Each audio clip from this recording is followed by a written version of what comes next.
Hello reception. Today I made a reading game called I Can Read Anything. I'm going to show you how you can make one at home so that you can play it as well. To make your game, you're going to need some markers, a ruler, a piece of paper and a dice. I made a number dice using a cube and some labels, but you might have one already at home in a board game that you can use. With the ruler, you're going to make 6 rows and 4 columns. In the first column you can put your numbers 1 till 6, and in each row you're going to write some words. In the rows you can put some alien words.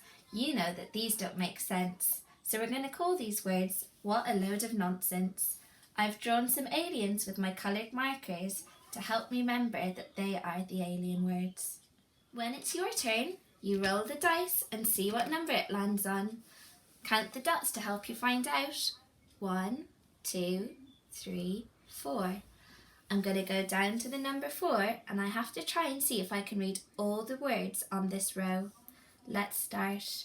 Ya, a, b. Ya, a, b, yub. Yub? What a load of nonsense.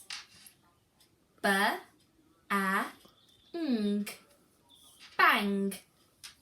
W, I, g. Wig. Then you can give the dice to somebody else to have a try, or you can keep practicing on your own. Now it's your turn to try I Can Read Anything. Make your own version at home and add in some alien words.